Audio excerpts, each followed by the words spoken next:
Hai teman-teman yang berbahagia, berjumpa kembali dengan saya Dr. Andri, spesialis kedokteran jiwa dari Rumah Sakit Omni Alam Sutra Tangerang.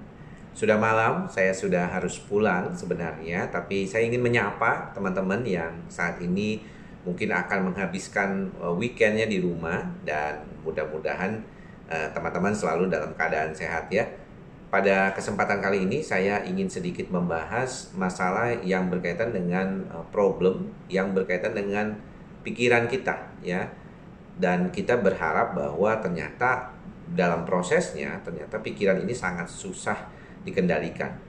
Beberapa teknik yang saya suka berikan kepada teman-teman berkaitan dengan bagaimana mengendalikan pikiran ini adalah dengan melakukan sesuatunya dengan lambat. Ini salah satu yang mungkin paling dasar sebelum kita mungkin mau melakukan meditasi.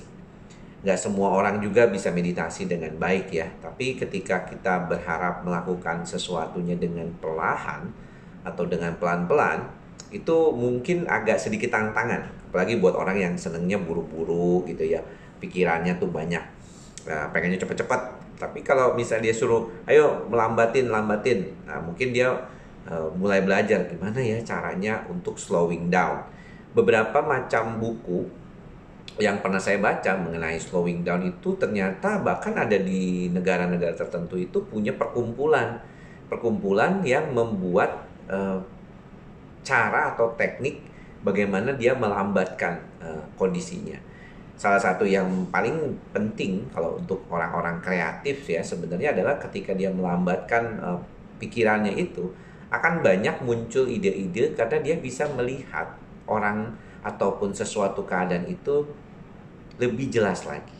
Ya, jadi kadang-kadang kalau saya bilang ke teman-teman mungkin untuk melihat pikiran secara lebih jelas lagi, kalau kita buru-buru bagaimana kita mau ngelihat ya? Bayangin kalau kita ada berada di lingkungan yang serba cepat gitu ya atau mobil yang bet gitu.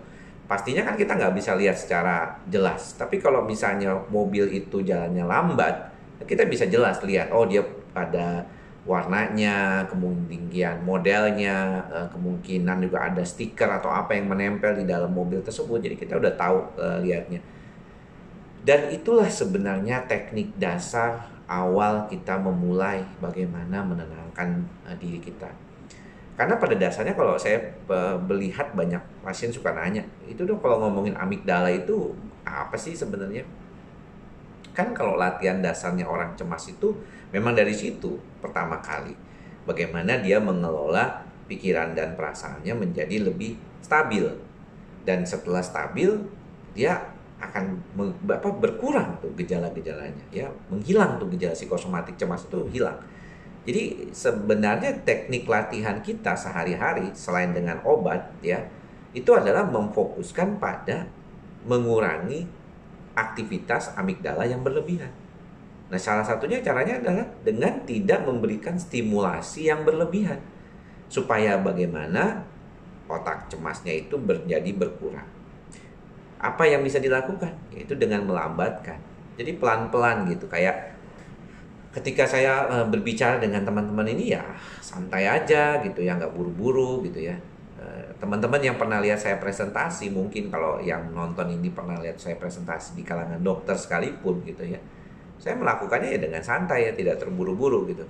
Tapi apa persiapannya? Karena persiapan saya juga slide-nya nggak banyak gitu.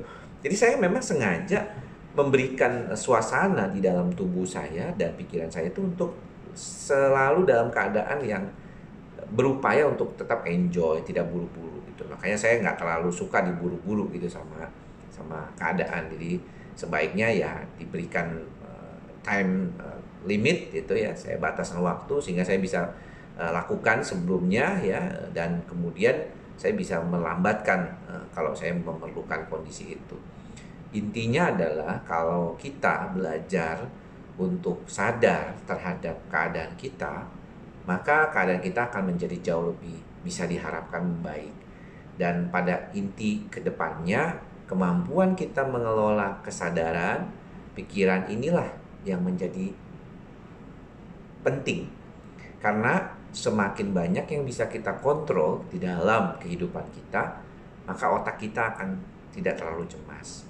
Itulah mengapa kita berupaya selalu dalam kontrol kehidupan kita ini. Oke ya teman-teman ya, mudah-mudahan singkat padat ini bisa membantu teman-teman. Jangan lupa mantra kita bersama, ikhlas, sabar, dan sadar. Semoga semua makhluk berbahagia. Sampai bertemu lagi di lain kesempatan. Selamat weekend teman-teman. Salam sehat jiwa. Bye-bye.